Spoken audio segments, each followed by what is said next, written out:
I always say some shit like, the guy who comes in and kills it, even with what I might describe as a subpar workout, maybe all he does every week is dumbbell curls for 6 heavy sets and straight bar push downs for 6 heavy sets.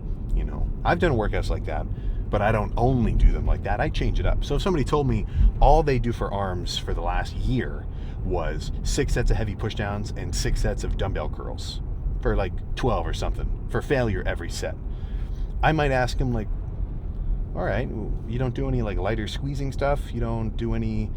And the guy might, no, that's all I do, just push downs and curls. That's all I care about. It works fine for me. And the guy's making solid progress.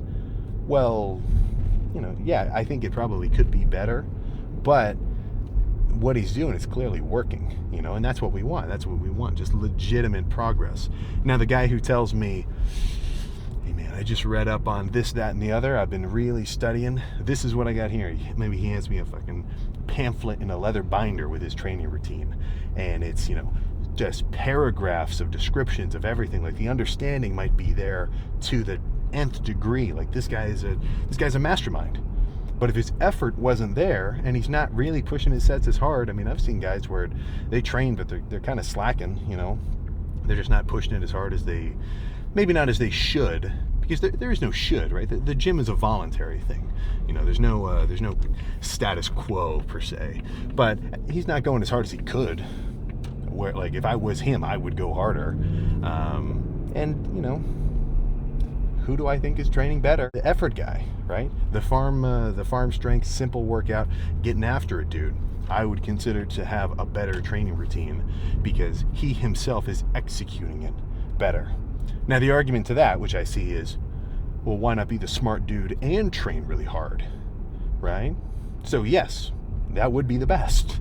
So just do that, But sometimes with all of the really specific training, execution and stuff, logic, it just ends up, turning into a freaking explanation pissing contest. Oh, my training's actually better than yours because I can talk about it and explain it and reference 10 different things. And then, some guy might say, all right, man, yeah, you're right. And then he just does a really badass set of preacher curls and goes home, So it's, it's not a... This is kind of a... shit adds up. Shit freaking adds up. That was what I was getting at least for the most part.